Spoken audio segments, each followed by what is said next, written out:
देवादिदेव अतिशयकारी श्री चिंतामणि पार्श्वनाथ भगवान के, संत श्रवणय आचार्य भगवान गुरुदेव श्री विद्यासागर जी महाराज की, पूज्य आचार्य भगवान श्री समय सागर जी महाराज की, परम पूज्य निर्यापक श्रमण श्री वीर सागर जी महाराज की, चतुर्विद संघ की।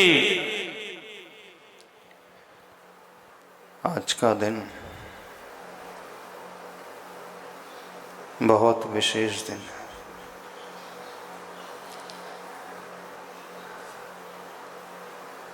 पूज्यवर गुरुवर को गए 6 महीने हो गए।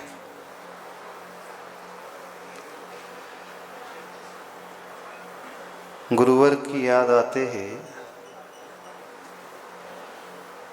वह करुणा का भाव, वो वात्सल्य का भाव प्राणी मात्र के प्रति, पाषाण हृदय जीव के मन में भी जागृत होने लगता है।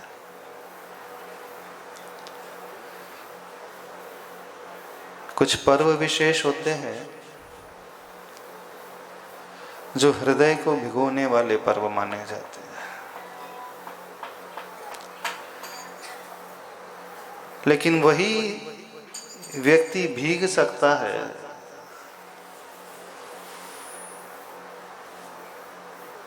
जो उस अहम से ऊपर उठ कर के दुनिया में रहने वाले प्राणियों को अपना नहीं मानता, बल्कि अपने जैसा ही मानता है। अपना मानना और अपने जैसा मानना दोनों में बहुत अंतर होता है।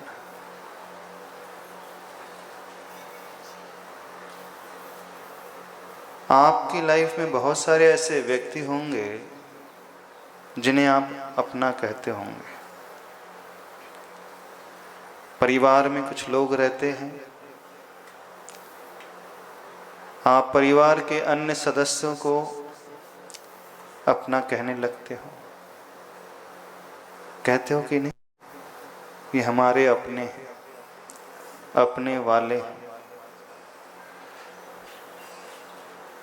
जब भी अपना अथवा अपने वाले कहा जाता है,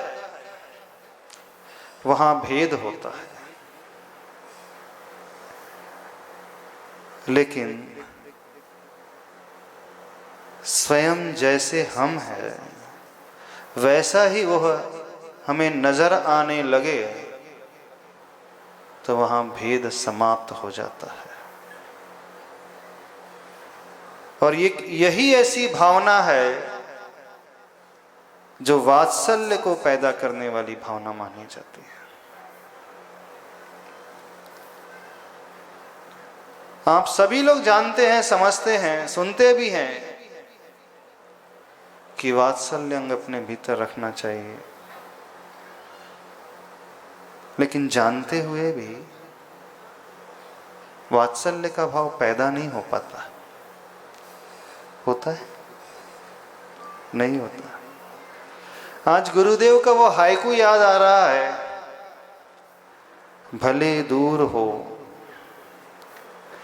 निकट भेज देता अपनापन। भले दूर हो निकट भेज देता अपनापन, अथवा निकट बुला लेता अपनापन। दोनों ही अर्थ है। जहां अपनापन होता है वो वात्सल्य के कारण ही अपनापन होता है, और जहां अपनापन होता है वहां समस्त दूरियां समाप्त हो जाती हैं। और जहां अपनापन नहीं होता है, एक साथ रहते हुए भी, एक छत में रहते, एक छत के नीचे रहते हुए भी व्यक्ति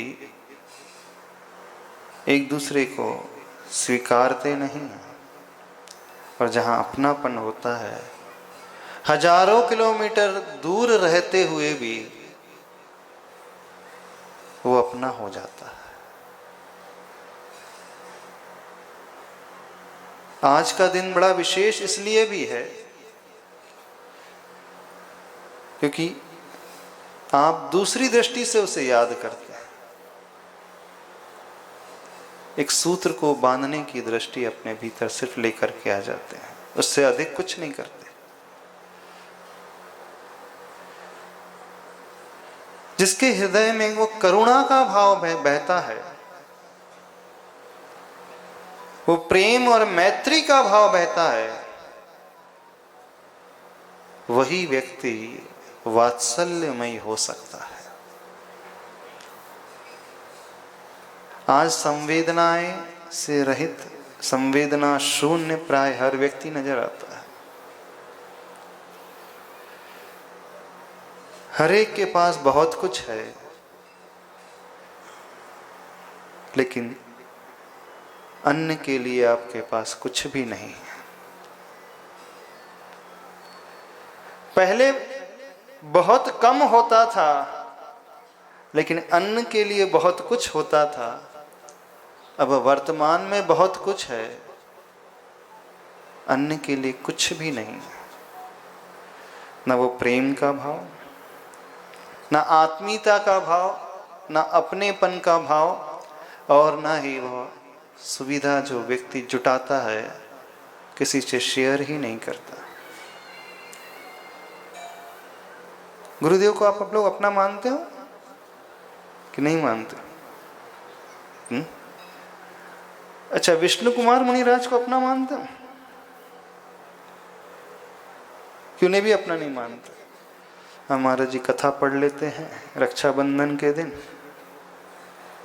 कथा सुन लेते हैं और कथा सुना लेते हैं। कथा का वाचन हो जाता है, अर्घ चढ़ जाता है, और एक एक धागा उठा करके व्यक्ति मंदिर के दरवाजे में या मंदिर की चौखट पे, बाजूटाक में, अलमारी में, और गुरु हैं तो जहाँ गुरु महाराज रहते हैं उनके तखत के चारों ओर उनके बाजूट में बंद करके आ जाते हैं। हो गया खत्म। क्या खत्म हो गया? निपट गया रक्षाबंधन, निपट गया ना। ऐसे ही निपटाते हो कि नहीं? कैसे निपटाते हो आप लोग? ये द्रव्य की बात ही नहीं है, ये बाहर की बात ही नहीं है। ये एक ऐसा पर्व है, यहां सिर्फ व्यवहार ही झलकता है। ये व्यवहार आश्रित पर्व है। आचार्य भगवान हमेशा एक ही बात कहते थे, जो सम्यक दृष्टि जीव होता है, सम्यक दर्शन के 4 अंग पराश्रित होते हैं। उपगोहन, स्थितिकरण, वात्सल्य और प्रभावना। ये अंग जो होते हैं जिससे हमारा सम्यक दर्शन मजबूत होता है, वो दूसरों पर आधारित होते हैं। हाँ, निशंकित अंग आदि, निकांक्षित अंग आदि स्वाश्रित होते हैं, उसमें दूसरों की ज्यादा आवश्यकता नहीं पड़ती है। लेकिन सम्यक दर्शन को यदि मजबूत बनाना चाहता है व्यक्ति, सम्यक दर्शन मजबूत तब बनता है जब 8 अंगों से वह सहित होता है। यदि एक अंग भी कम पड़ जाए तो वह विकलांग माना जाता है। शरीर का एक अंग भी कम हो जाए, अथवा हाथ पूरा ना हो थोड़ा हो, पैर पूरा ना हो थोड़ा हो, तो उसे विकलांग की कैटेगरी में रखा जाता है। और जब हम धर्म के पालन करने की बात करते हैं, गुरुओं की पूजन की बात करते हैं, तो यहाँ तो कुछ अता पता ही नहीं कितने अंगों से ये जीव विहीन है। पता है आप लोगों को आपके कितने अंग हैं? कितने अंग हैं आप लोगों के? शरीर के नहीं कह रहे, आपकी आस्था के कितने अंग हैं, आपके धर्म के कितने अंग हैं। जो गुरु को सच्चे हृदय से मानने वाला होता है, आचार्य भगवान को सच्चे हृदय से मानने वाला होता है, उन विष्णु कुमार मुनिराज को स्वीकारने वाला होता है, तो कैसे स्वीकारेगा? अर्घ चढ़ाने से स्वीकारना नहीं होता है। जो उन्होंने किया है वह कार्य वह स्वयं करता है, तब वह सच्चा भक्त माना जाता है गुरु का। क्योंकि गुरु आगे आगे चलते हैं, शिष्य और भक्त उनके पीछे पीछे चलने वाला होता है, वो अनुचर माना जाता है। गुरु के कदम आगे रहते हैं, शिष्यों के कदम उन कदमों का अनुसरण करके पीछे पीछे आते रहते हैं। ऐसा नहीं है कि गुरु पूर्व में चल रहे हों तो शिष्य पश्चिम में चले, गुरु की दिशा उत्तर हो तो शिष्य की दिशा दक्षिण की हो, ऐसा हो ही नहीं सकता। अनुचर उसे ही कहा जाता है जो पीछे पीछे चले और उन कदमों को देखते देखते चले,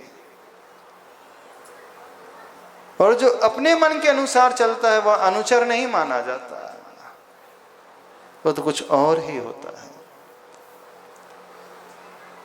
तो आप लोग गुरु के पीछे चलने वाले हो? है आप लोगों के भीतर वात्सल्य अंग? मानते हो अपने जैसा?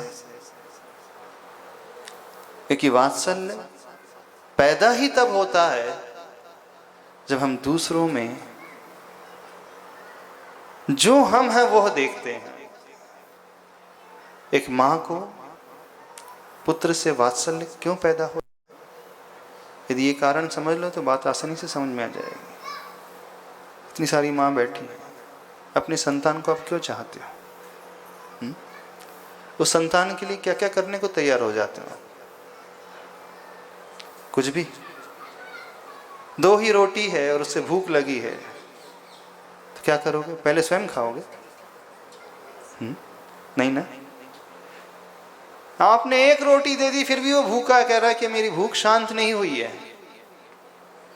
तो कहो कि तुम्हारे हिस्से की हो गई पूरी, अब मेरे हिस्से की बची है। माँ ऐसा कहती है? नहीं, 2 ही रोटी है, अब उसे भी खाना है और आपको भी खाना है। 50-50% बांट लोगे जितनी मां बैठी। यदि वो कहे कि मेरी भूख शांत नहीं, मुझे और खाना, तो दे दोगे? आपके लिए कुछ ना बचे, फिर भूखे रह जाओगे। हर मां शायद ऐसे ही करती है। अब पंचम काल की पता नहीं है, ऐसा है पंचम काल। अच्छा, यदि सौतेली मां हो तो कैसे करेगी वो? अब केस थोड़ा सा बदल गया। सौतेली मां है और बेटा भूखा है, वो कह रहा है मुझे भूख लगी है, तो सौतेली मां कितनी रोटी देगी उसे? बता, 2 दे देगी? 1 दे देगी? 1 भी नहीं देगी। सौतेली मां बिल्कुल शेयर नहीं करती। क्यों नहीं करेगी? क्या मां नहीं है वो? मां तो है लेकिन सौतेली है। तो सौतेली जो होगी पहले स्वयं का पेट भरती है, और जो रियल मदर होती है पहले बेटे को खिलाती है। अच्छा, सौतेली स्वयं को पहले क्यों खिलाती है? उसे अपना नहीं मानती, आत्मीयता नहीं है, और जो ओरिजिनल होती है उस पुत्र से उसकी आत्मीयता होती है। यानी आपके भीतर जो वात्सल्य पैदा होता है उस पुत्र को लेकर के क्यों पैदा होता है? क्योंकि मेरा है, मेरा अंश और मेरा वंश, यही है ना? यही भाव होता है। और कोई भाव तो होता है कि नहीं? कौन सी भावना अंदर से, कौन सी भावना पैदा होती है? ये मेरी ही संतान है, मेरा खून इसकी रगों में बह रहा है। तो वहां पर परायापन बिल्कुल नहीं झलकता, और जहां सौतेलापन होता है वहां अपनापन नहीं झलकता। कहने के लिए वो मां है, कहने के लिए वो पुत्र है, पुत्र भूखा भी रहे तो उस माँ को कोई चिंता नहीं होती है, मेरा थोड़ी है वो, पराया है, मेरा खून इसमें नहीं बह रहा है। बस। तो वो वात्सल्य कब पैदा होता है? जब मां के भीतर ये भाव पैदा होता है, मेरा है, अपना है। अन्य प्राणियों को आप किस दृष्टि से देखते हैं? आचार्य भगवान दुनिया के प्राणियों को किस दृष्टि से देखते थे? बताओ। यदि वात्सल्य पैदा करना चाहते हो तो उसका सिर्फ एकमात्र उपाय है। सुनते बहुत है कि वात्सल्य, लेकिन होना कैसे चाहिए, पैदा होगा कैसे वात्सल्य? जब तक ये नहीं समझोगे आप बिल्कुल कठोर हृदय बनकर के ही जियोगे और कठोर हृदय रखते हुए ही मर जाओगे। जो पाषाण हृदय व्यक्ति होता है वह सिर्फ अपने लिए जीने वाला होता है अथवा अपने बालों के लिए जीने वाला होता है। ऐसा नहीं है कि वो अपने वालों के लिए नहीं जीता, अपने बच्चों के लिए, अपने माता पिता अथवा ज्यादा हुआ अपने पति, इतना ही तक उसकी सीमा, उसकी रेंज सिर्फ इतनी है, इससे अधिक उसकी रेंज नहीं होती। गुरुदेव का हृदय कैसा था? आचार्य भगवान का हृदय कैसा? एक तरफ आचार्य श्री का हृदय, एक तरफ विष्णु कुमार मुनिराज का हृदय, और एक तरफ आप माताओं और पिताओं का हृदय। आपके हृदय कितने लोग बसते हैं? कितने लोग के लिए जीते मरते हो आप? कितने के लिए आपको बेचैनी होती है? 2, 3, 4, 5, 6, इससे ज्यादा नहीं होते हैं। अच्छा, आचार्य भगवान के हृदय में कितनों के प्रति बेचैनी होती थी? अंतर समझ में आ रहा है? हर व्यक्ति ने अपनी चार दीवारी बना करके रखा है। चार दीवारी से वो बाहर निकलता ही नहीं, अन्यों के बारे में सोचता ही नहीं, सिर्फ परिवार के बारे में सोचता है। और जो वात्सल्य का भाव रखने वाला होता है उसका परिवार बहुत बड़ा होता है, सबसे विशाल परिवार उसका होता है। उसके लिए सारी वसुधा एक कुटुंब की भांति होती है। और ऐसा जीव ही तीर्थंकर बनता है। तीर्थंकर बनना बड़ा आसान है, कुछ नहीं करना उसके लिए, बस जितना वात्सल्य, जैसा वात्सल्य आप अपने संतान के लिए देते हो वैसा ही वात्सल्य अन्य संतानों के लिए देना शुरू कर दो। जैसा आप अपने पुत्र के लिए सोचते हो वैसा ही अन्य पुत्रों के लिए, पुत्रियों के लिए सोचना शुरू कर दो। जैसा आप अपने परिवार के लिए सोचते हो ऐसे ही संसार में रहने वाले हर व्यक्ति आपके परिवार के सदस्य हो जाए, तीर्थंकर बन जाएगा वो, बिल्कुल गारंटी है। तीर्थंकर बन जाएगा, उसे नींद नहीं आएगी। आप लोग बड़े चैन से सोते हो, कोई फर्क पड़ता है पड़ोस में कुछ हो जाए? अंतर पड़ता है? कोई अंतर नहीं पड़ता आप लोगों को। तुरंत कह देते तो उसका भाग्य ऐसा, क्या करें अपन, पापात्मा है वो, पूर्व में ऐसे कर्म करके आया है तो भुगतेगा ही, बिल्कुल।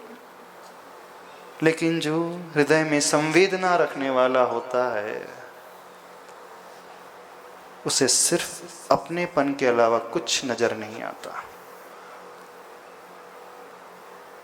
गुरु जो होते हैं बड़ा आश्चर्य होता है, एक इंद्रिय जीव से क्षमा मांगते हैं। वो पेड़, वो जल, वो हवा, वो अग्नि, वो पृथ्वी, क्या एक इंद्रिय जीव को सुनाई देता है कभी? जब प्रतिक्रमण करते हैं एक इंद्रिय जीव से क्षमा मांगते, क्या उन्हें कभी सुनाई देता है? 2 इंद्रिय जीव को सुनाई देता है कभी? तीन इंद्री चींटी को सुनाई देता जिसके कर्ण ही नहीं है? मक्खी, मच्छर, खटमल, इन्हें सुनाई देता। वो उनसे क्षमा मांग रहे हैं जिन्हें सुनाई ही नहीं दे रहा है।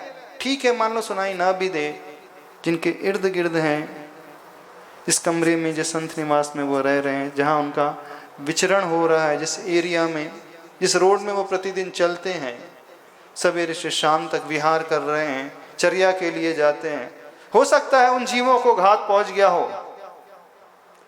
तो उनसे क्षमा मांगना तो फिर भी समझ में आता है। लेकिन जिस रास्ते में कभी गए नहीं, वो कहीं गए नहीं है और जा भी नहीं सकते कभी, वो ऊर्ध्वलोक में कभी जाने वाले नहीं है, अधोलोक में वो जाने वाले नहीं है। ढाई द्वीप में भी जिस स्थान में वो पैदा होते हैं, बस उस क्षेत्र को छोड़ करके अधिक दूरी तक उनका विचरण भी नहीं होता है। और क्षमा किससे मांग रहे हैं वो? तीन लोक के जीवों से, और उन जीवों से जिन्हें सुनाई नहीं देता है। आपका व्यवहार किससे चलता है? जब आपकी किसी से गलती हो जाती, किसी के द्वारा आपका के साथ, अथवा आप उससे मिसबिहेव कर देते हो, आपस में मन मुटाव हो जाता है, कुछ कह देते हो, तो उससे क्षमा मांग लेते हो। अब जिससे आपका कभी झगड़ा ही नहीं होता है, उससे क्षमा मांगते हैं आप लोग? मांगते हो? नहीं मांगते हो।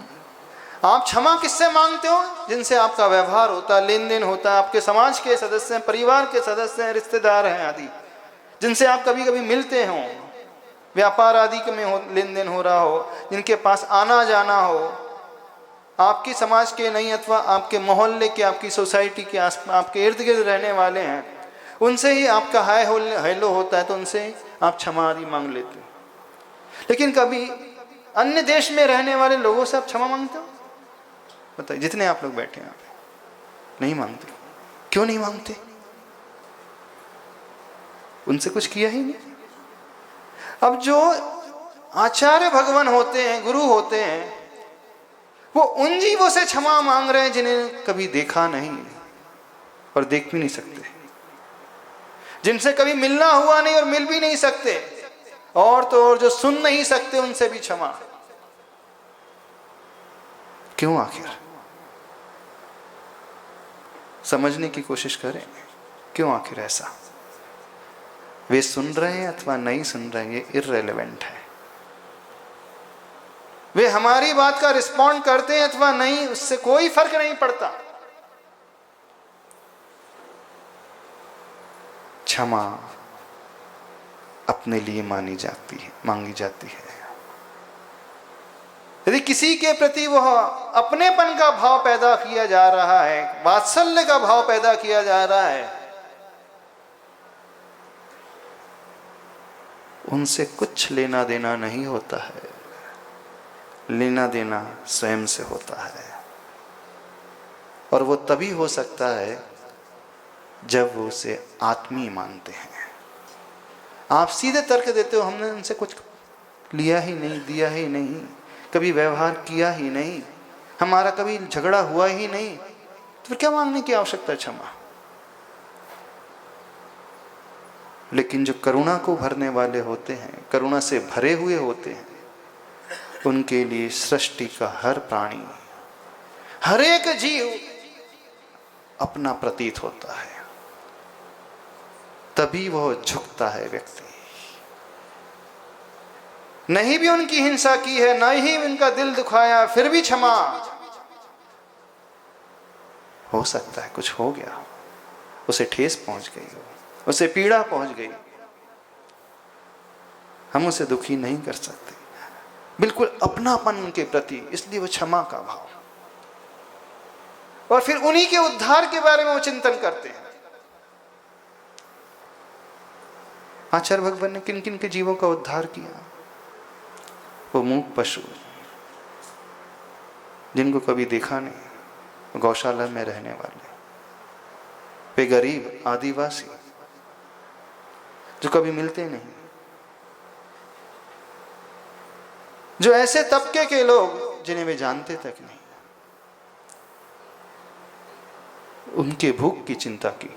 क्योंकि रीज़न पकड़ने की कोशिश करो। जब तक ये कारण समझ में नहीं आएगा, वात्सल्य पैदा ही नहीं हो सकता।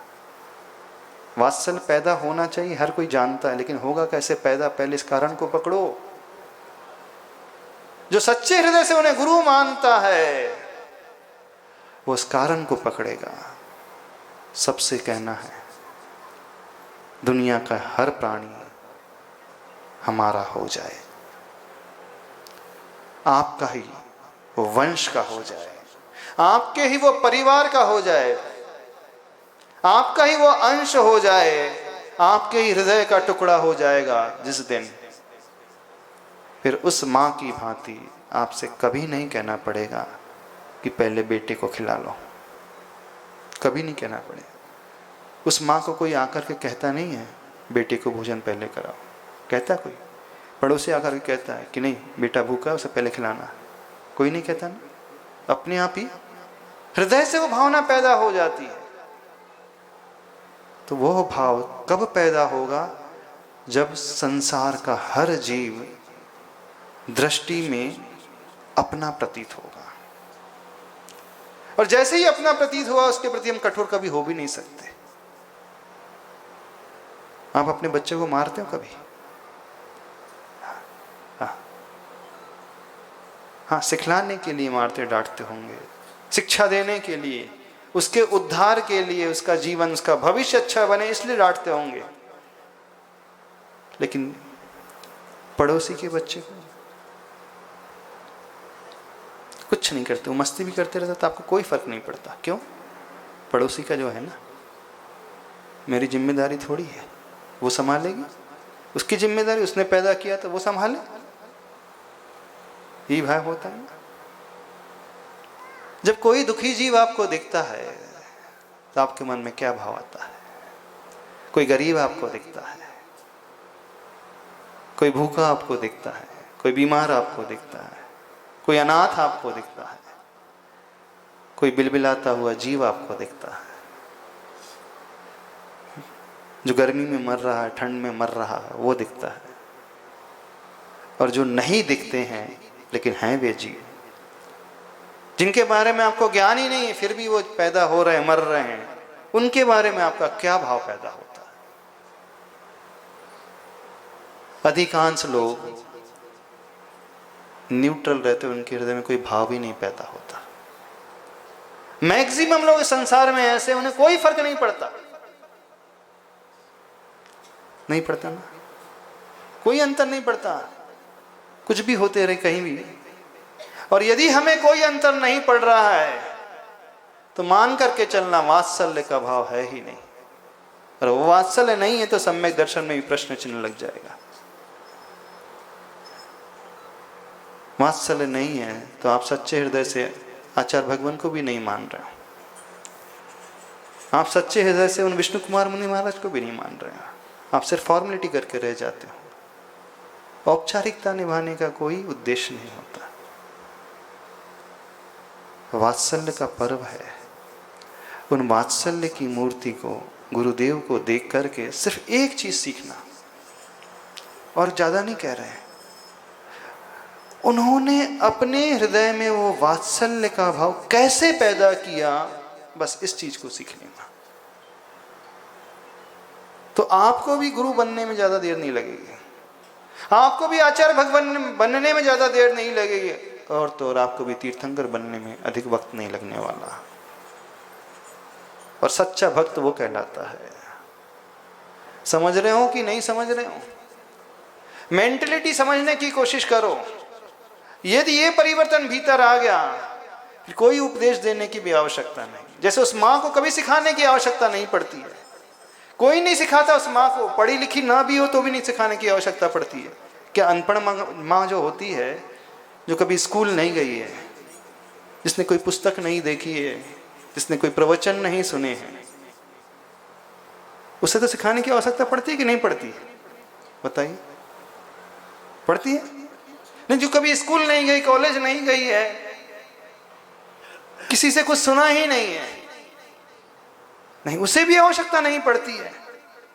वो आदिवासी बेल्ट में रह रही है, जंगल में रह रही है, उसे भी समझाने की आवश्यकता नहीं पड़ती है क्योंकि उसके हृदय में वो करुणा का भाव, वात्सल्य का भाव, वो जीव को, उस पुत्र को, संतान को अपना मान रही है, भाव हृदय से बसा हुआ है। और जिसके हृदय में भाव बस जाता है उसे कोई समझाने की आवश्यकता नहीं पड़ती है। अभी तो चिल्ला चिल्ला करके समझाने की आवश्यकता पड़ती है, प्रवचन की आवश्यकता पड़ती है। वात्सल्य पर्व आ रहा है, रक्षाबंधन पर्व आ रहा है, भैया गुरु की रक्षा का संकल्प लो, प्रभु की रक्षा का संकल्प लो, मंदिर की रक्षा का संकल्प लो, गरीब की रक्षा का संकल्प लो, बीमार की रक्षा का संकल्प लो। भाई को बचाओ, बहन को बचाओ, माँ को बचाओ, पिता को बचाओ, पुत्र को बचाओ, पत्नी को बचाओ, पति को बचाओ। अभी तो बहुत कुछ कहना पड़ता है, तब बड़ी पीड़ा होती है कि देखो इतनी छोटी सी बात भी कहना पड़ रहा है। कैसे गुरु भक्त हो आप लोग, कैसे आचार्य भगवान की जयकारा बोलते हो, कैसे आचार्य भगवान को गुरु के रूप में स्वीकारते हो। चूंकि आज 6 महीने पूरे हो गए, भैया जी कह रहे थे महाराज जी 18 तारीख थी, रक्षाबंधन में पूरे 6 महीने पूरे हो। विष्णु कुमार मुनिराज तो परोक्ष में हो गए, चौथे काल में हो गए, उन्हें हमने नहीं देखा, हमने तो सिर्फ उनकी कथा पढ़ी है शास्त्रों में, प्रथमान युग ग्रंथों में उनकी कथा पढ़ी है कि वो वात्सल्य से प्रेरित होकर के उन 700 मुनिराज की रक्षा के लिए आ गए। आप किसकी रक्षा के लिए कदम बढ़ाओगे बताओ? कदम बढ़ाना चाहते हो किसी की रक्षा के लिए? सभी लोगों से सिर्फ एक बात कहना है कि जीवन में एक संकल्प लेना कि हम जीते जी किसी के काम अवश्य आएंगे। ये संकल्प ले लो। बच्चों का संकल्प मत ले लेना, नहीं तो कहो कि हमारा जी बेटे और बेटी का संकल्प लेते हैं, उनके काम आएंगे हम अवश्य। वो तो पशु भी आ जाता है, उसमें कोई बड़ी बात नहीं। गाय, भैंस, भेड़, बकरी, ये सब आ जाते हैं और आपसे अच्छे से आ जाते हैं। आप क्या बचाओगे? एक पेपर में हमने कटिंग देखी थी, चित्र देखा था। गाय थी और गाय के थन में से दूध पीने वाले कुछ बच्चे थे। एक थन में गाय की बछिया लगी थी, एक थन में सुअर का बच्चा था, तीसरे थन में कुत्ते का पिल्ला दूध पी रहा था और चौथे ही थन में एक बकरी का बच्चा। पेपर में फोटो आई थी वाकई। यानी एक वो माँ है, किसे दूध पिला रही है? वो अपने बच्चे को तो पिला ही रही है, कुत्ते के बच्चे को, बकरी के बच्चे को, सुअर के बच्चे को। और आप किसका पेट भरोगे? महाराज जी कर्तव्य का पालन पूरा कर रहे हैं, अपने बच्चों को पाल रहे हैं, पोस रहे हैं, खिला रहे हैं, पिला रहे हैं, पेट भर रहे हैं। और एक वो पशु योनि में है, तिरंच योनि में। कौन महान हो गया बताओ? किस जीव को दूध पिला रही है वो? जो उसी को काटने वाला है भविष्य में। कुत्ता तो भौंकता ही रहता है ना गाय को देखकर। वो ऐसा जीव जो गंदगी में ही रहता है, वो सुअर का बच्चा, वो दूध पी रहा है उस गाय का से। है ऐसी कोई मां यहां पर बैठी हुई? है ऐसी कोई करुणा? है ऐसा वात्सल्य का अंग आपके भीतर? कोई नहीं। अब कौन हो गया? देखो एक पशु जिसने कोई शिक्षण नहीं पाया, कोई स्कूल में सीखा नहीं, कोई गुरु से उपदेश नहीं पाया उसने, कोई मंदिर जाकर के सीखा नहीं। और आप रोज मंदिर जाते हो और हर रक्षाबंधन में बड़े अच्छे से पूजा करते हो, और पूजा के बाद राखी बांध लेते। घोषणा चल रही थी रक्षाबंधन के बाद राखी बांधना, राखी लेकर के जाना है, रक्षा सूत्र लेकर के जाना है। हम निषेध नहीं कर रहे इसका, वो तो एक संकल्प को याद दिलाने वाली घटना है और होना भी चाहिए। कम से कम उस घटना को पढ़ करके, उस घटना को सुन करके आपका हृदय जो है जागृत तो हो जाए, वो भी बहुत आवश्यक है।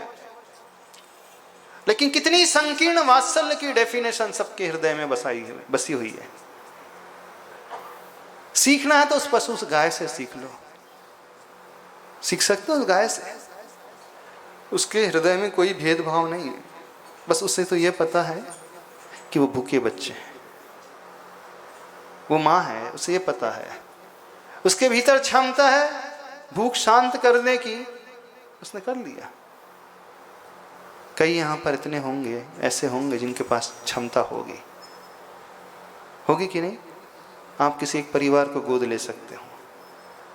जैसे आप अपने परिवार को चला रहे हो, अच्छे से अपने बच्चों के लिए खर्च कर रहे हो, उनकी पढ़ाई के लिए खर्च कर रहे हो, उनके इलाज के लिए खर्च कर रहे हो, ऐसे कई लोग होंगे उनके पास क्षमता होगी, जैसे वो अपने परिवार को पाल रहे हैं, एक दो परिवार को और पाल सकते हैं। कैपेबल होंगे कि नहीं? यहाँ पर मान लीजिए आप अपने परिवार के लिए 25,000 रुपये महीना खर्च करते हैं, 20,000 रुपये खर्च करते हैं, तो आप उतना ही नहीं कमाते, आप लाखों रुपए महीना कमा रहे हैं, 50,000 कमा रहे हैं। और पड़ोस में कोई ऐसा परिवार है, आपका ही साधर्मी है, अभावों में जी रहा है, कभी आपके मन में वो वात्सल्य का भाव उसके प्रति आया? शायद ही कोई होगा। हाँ, आप गिना दोगे कि हाँ महाराज जी, एक समय मैंने उसकी 1 महीने की फीस भरी थी। गिना दोगे? एक समय 1 महीने की फीस भरी थी मैंने।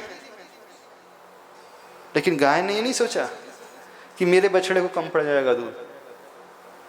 गाय ने ये नहीं सोचा। उस समय तो दिख रहा था गाय को कि सारे भूखे हैं, सबको पिला दो। प्रकृति ने सब दिया, शाम तक फिर आ जाएगा, क्यों चिंता करना? और आ जाता है। और गाय का यदि दूध ना निकले तो वो बीमार पड़ जाती है। ऐसे होता है ना, वो जोड़ करके रखे, संग्रह करके रखे तो बीमार हो जाएगी। लेकिन ये बातें आप लोगों को समझ में नहीं आती। संग्रह करके रखोगे तो बीमार हो जाओगे। बीमार मतलब मानसिक रूप से बीमार हो जाओगे, आत्मिक रूप से बीमार हो जाओगे, नरकों में जाकर के पड़ोगे। ये समझ में नहीं आती।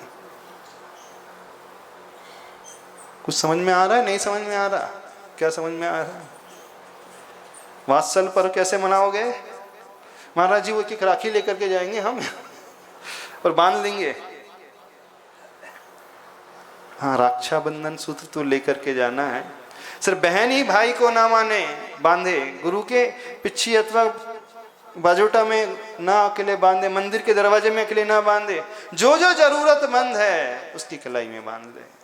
फिर भाई भी एक बहन को बांध सकता है, पत्नी भी एक पति को बांध सकता है, वह पति किसी पड़ोस के व्यक्ति को भी बांध सकता है कि नहीं? मैं हूं ना, घबराते क्यों? मैं हूं ना। आपसे कोई नहीं कह रहा कि आप भी इतनी रिद्धि पैदा कर लो, रिद्धि से आप सुमेरु पर्वत को छू लो, मानसूत्र पर्वत को छू लो, जैसे विष्णु कुमार मुनि महाराज ने किया। वैसे कुछ नहीं कह रहे आपसे। आपसे ये भी नहीं करे जब अरब रुपए कमा लो तब लेना, अरबों खर्च करना, कुछ नहीं। और जितनी आपकी सामर्थ्य है उस सामर्थ्य की तुलना में कितना करते हो? आचार्य भगवान का हृदय हर एक जीव मात्र के प्रति, प्राणी मात्र के प्रति उस करुणा और वात्सल्य से भरा था। सिर्फ इसलिए भरा था कि उन्हें वो अपने जैसा ही मानते थे। जैसे मेरी आत्मा है वैसे हर शरीर में रहने वाली आत्मा है। जब तक ये भाव अंदर से पैदा नहीं होगा तो वात्सल्य का भाव उद्घाटित ही नहीं होगा। वात्सल्य उन्हीं के हृदय में पैदा होता है जो सामने वालों को अपने जैसा मानता है, भले दूर हो, निकट बुला लेता अपनापन। निकट सागर जी क्या हो रहा है आज? सिर्फ फॉर्मेलिटी प्राय हर जगह चल रही है। औपचारिकता का निर्वहन, इसके अलावा कुछ नहीं हो रहा है। करुणा करना अपने ऊपर, अपने सम्यक दर्शन के ऊपर, अपनी ही आत्मा के ऊपर, अन्य जीवों के ऊपर करुणा करोगे तो अपने ऊपर करुणा होगी, अन्यथा वह करुणा नहीं हो सकती है। उन आचार्य भगवान को याद करो जिनका सारा जीवन 55 वर्ष का, 56 वर्ष की साधना का जीवन सिर्फ परहित प्रतिपादन में ही चला गया, परहित कल्याण में ही चला गया। क्या आवश्यकता थी? राजस्थान में दीक्षा हुई, वहीं रह जाते ना। ठीक है, वहां से बुंदेलखंड आ गए, अब बुंदेलखंड में तो संग बड़ा हो ही गया था, यहीं रह जाते। अब इस उम्र में, वृद्धावस्था में, बीमार रुग्ण काया को लेकर हजारों किलोमीटर का विहार करने की क्या आवश्यकता थी? क्या आवश्यकता थी? यदि कुंडलपुर में ही रह जाते तो क्या फर्क पड़ता? रैली पटनागंज में ही रुक जाते तो क्या फर्क पड़ता? इतना लंबा चल करके महाराष्ट्र, फिर महाराष्ट्र हम छत्तीसगढ़, छत्तीसगढ़ से वो एमपी, और क्या आवश्यकता थी? स्वस्थ होते तो चले जाते, कोई फर्क नहीं, तब तो बात समझ में आती थी। शक्ति थी शरीर में, युवा अवस्था होती, लेकिन वृद्धावस्था, रुग्ण अवस्था, प्रतिकूलता सिर्फ और सिर्फ वात्सल्य की तीव्र भावना से भरे हुए थे। जो वात्सल्य से भरा हुआ होता है वह अपनी चिंता नहीं करता है, वह अपने शरीर की चिंता नहीं करता है। अपने शरीर से पहले उसे दूसरों की चिंता होती है। वह उस माँ की भांति होता है जो स्वयं भूखी रह जाती है, लेकिन पहले अपने पुत्र का पेट भरती है। हाँ, अपने पुत्रों के लिए तो आप सीख लोगे और कर लेते हो, लेकिन अन्यों के लिए ये भाव ही नहीं पैदा होता। तीर्थंकर भगवान का शरीर के रंग, रक्त का रंग सफेद इसीलिए होता है। समय हो रहा है, सिर्फ एक बात कह करके छोड़ रहे हैं। आचार्य भगवान ने एक बहुत सुंदर बात कही, अपने लिए रोना आर्त ध्यान है और पर के लिए रोना धर्म ध्यान है। आंसू आर्त ध्यान के प्रतीक नहीं होते, आंसू धर्म ध्यान के प्रतीक होते हैं, बशर्ते वो दूसरों के लिए निकले। हर व्यक्ति यहाँ सिर्फ अपने लिए रोता है, अपने लिए चिंता करता है, अपने ही बारे में सोचता है। धर्म ध्यान बड़ा आसान है। जैसा आप अपने बारे में सोचते हो अथवा अपने वालों के बारे में सोचते हो, वैसा ही जिन्हें आप पराये मान रहे हो उन्हें अपना जैसा मान लो बस।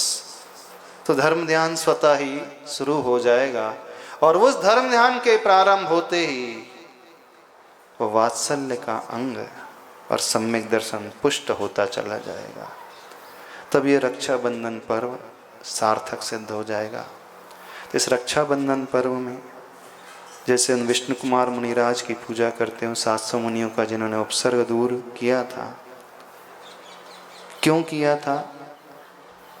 जैसे आचार्य भगवान की पूजा करते हो, उन्हें गुरु के रूप में मानते हो, जिन्होंने इस देश में, नई दुनिया में रहने वाले हजारों लाखों जीवों के कल्याण के बारे में सोचा था। क्यों सोचा था? बस इस रीज़न को आज अपने मानस पटल पर लाने की कोशिश करना। यदि यह कारण आपके मानस पटल पर आ जाए तो आपको भी अधिक समय नहीं लगने वाला विष्णु कुमार मुनि महाराज की भांति बनने में और आचार्य गुरुवर विद्यासागर जी मुनि महाराज की भांति बनने में। हो जाएगा कल्याण। चाहते हो ना? तो कल कैसे करोगे? रक्षाबंधन कैसे मनाओगे? बस उस भाव को लेकर के आना। और श्रेयांशनाथ भगवान का निर्वाण कल्याण तो है, वो भी अच्छे से मनाना है। सूत्र तो बांधोगे कि नहीं? दृष्टि धागे की ओर नहीं रखना, दृष्टि चांदी की राखी की ओर नहीं, सोने की राखी की ओर नहीं। उस चांदी, सोने अथवा उस धागे की राखी के पीछे छिपा हुआ भाव, हे प्रभु हम अपने हृदय में पैदा करना चाहते हैं, बस यह संकल्प लेकर के चले जाना, तो रक्षाबंधन सार्थक हो जाएगा। बोले आचार्य परमेष्टि गुरुदेव श्री विद्यासागर जी महाराज की।